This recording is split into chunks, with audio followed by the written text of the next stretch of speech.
Greetings, this is Father Harvey Henderson, St. Paul's Episcopal Church in Grand Forks, continuing with the careful reading of Matthew's Gospel. This week we're having a look at chapter 22, which opens with a familiar parable about the wedding feast. This idea of the wedding feast is an image from the Jewish tradition of what will happen at the end of time when God will gather all of the people of the world to this great banquet.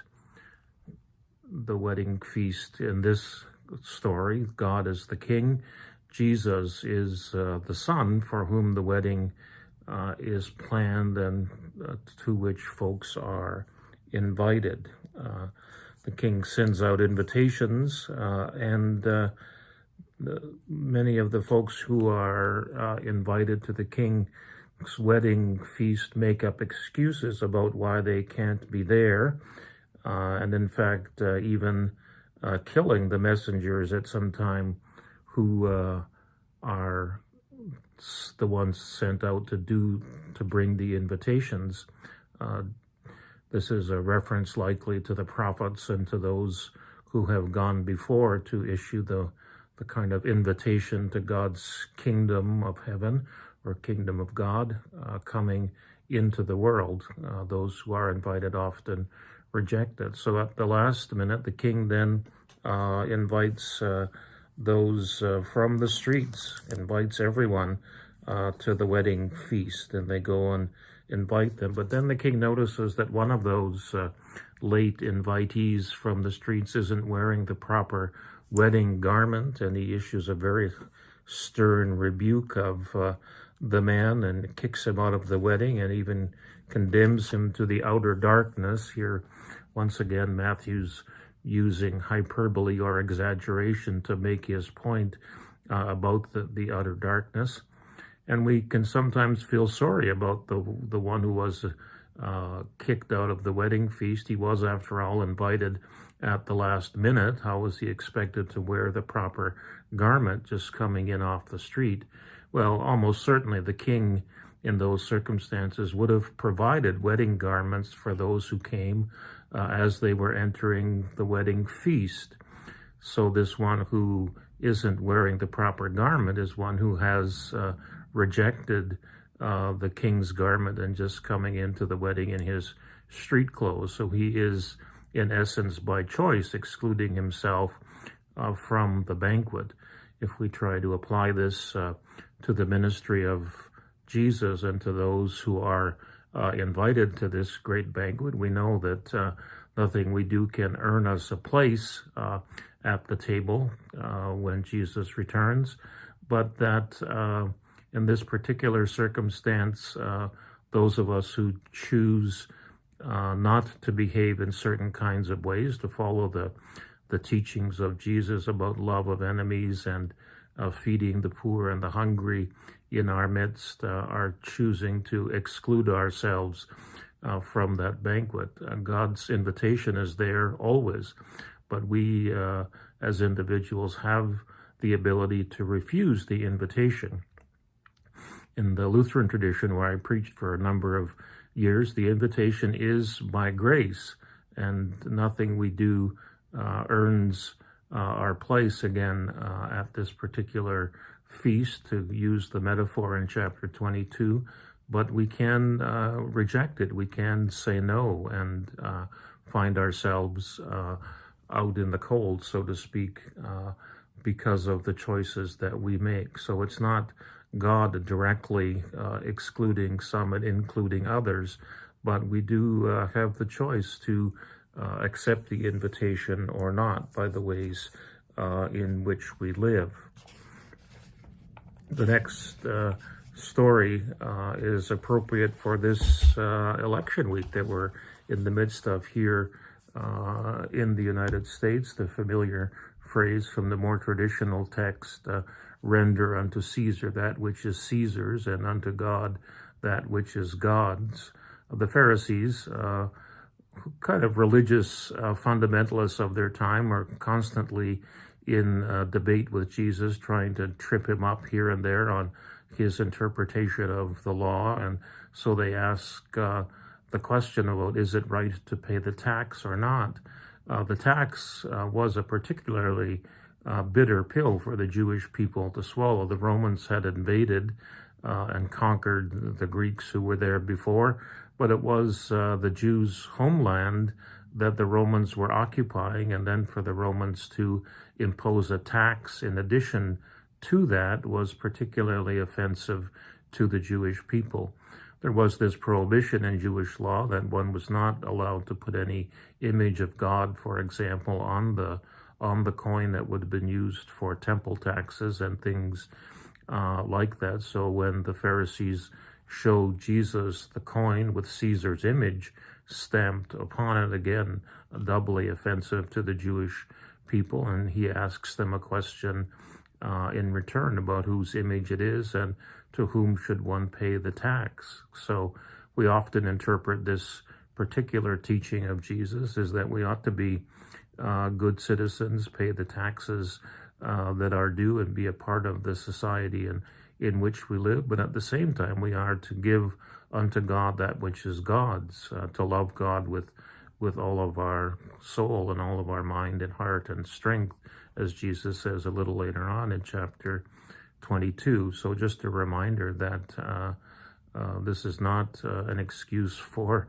believers not to pay the tax, not to be involved in the political process even, but Jesus again reminding us that we ought to pay attention to those things that are of the state, but also to give unto God those things that belong to God. So the Pharisees are amazed, we read, when they see this, and then they go away. The few verses following in verse 23 of chapter 22 is one of my favorite stories from my seminary days.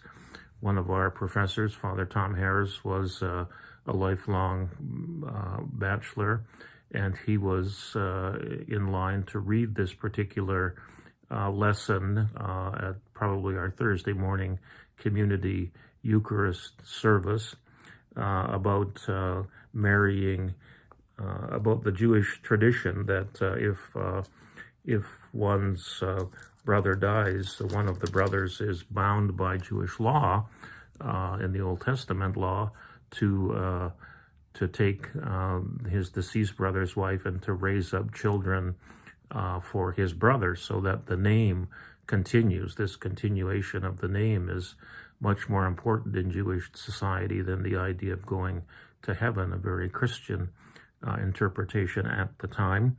So then we get to this part about there were 7 brothers.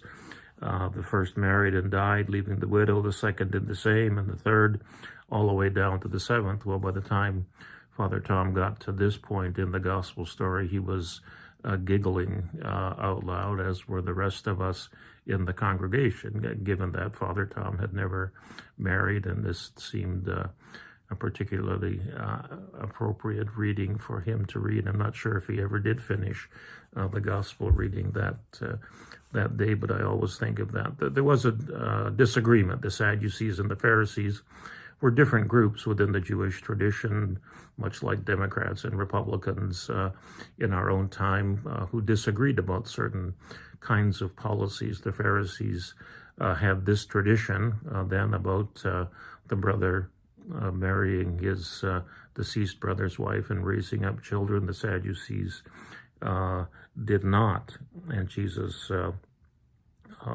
answers them with this curious phrase that in the resurrection they neither marry nor are given in marriage, but are like angels in heaven.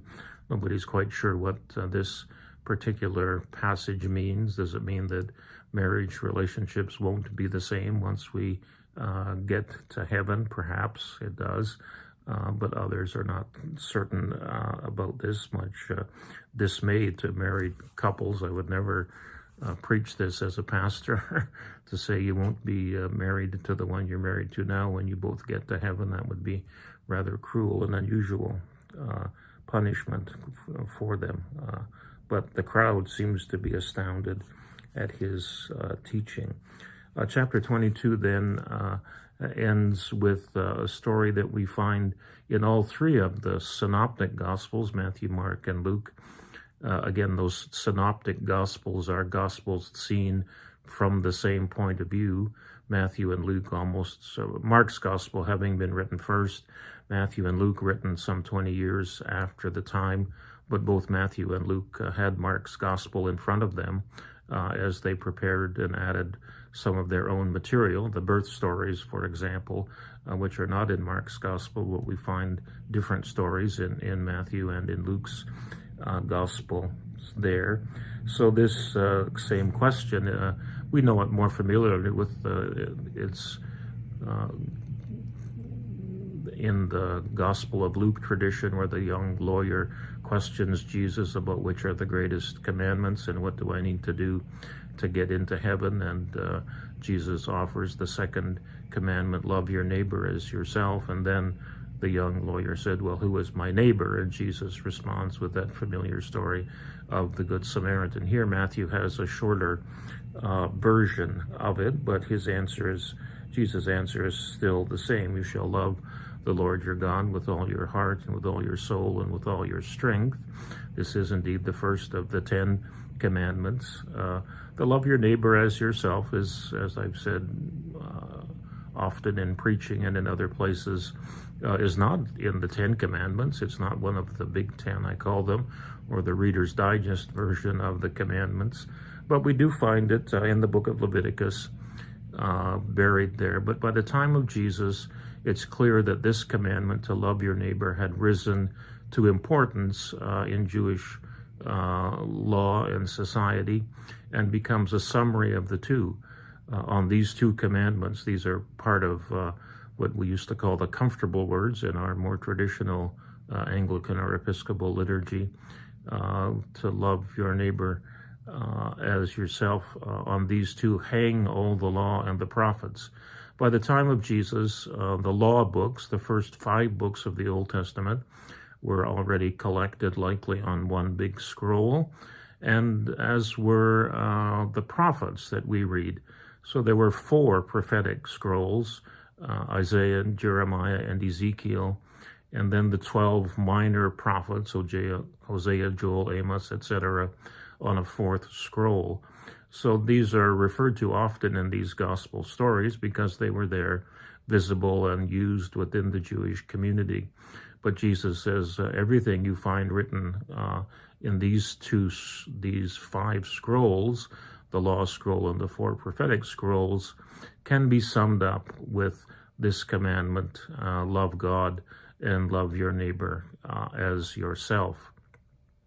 So this is a familiar saying that Jesus uses often there to make the point. So the love your neighbor commandment is very well established in the New Testament tradition. And again, we have from Luke's Gospel the outrageous example of the Good Samaritan. I say outrageous because Jews and Samaritans were bitter enemies, and if the Samaritan can stop and render aid to the injured man in the ditch, then our definition of neighbor changes drastically. Our neighbors include not only those who live next to us, not only those who look like us or speak our language, but includes all of those folks, particularly in this country in which we live, a country of immigrants, which not too long ago, all of those, except for Native Americans, came from somewhere else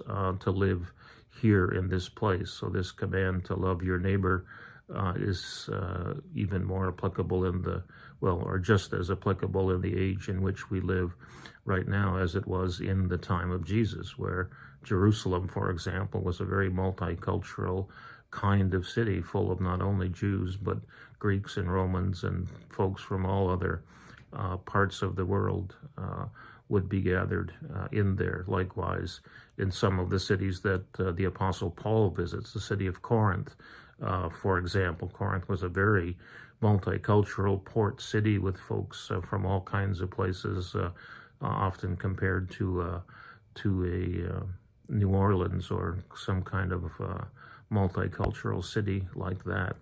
So that concludes chapter 22. We'll continue for the next week with chapter 23, but then we're going to double up some chapters so that we finish Matthew's Gospel and read what's called the Passion narrative, that story of the arrest and trials and death and resurrection of Jesus in the last week of the church year, the last week of November before the Advent season begins. So be well. God bless.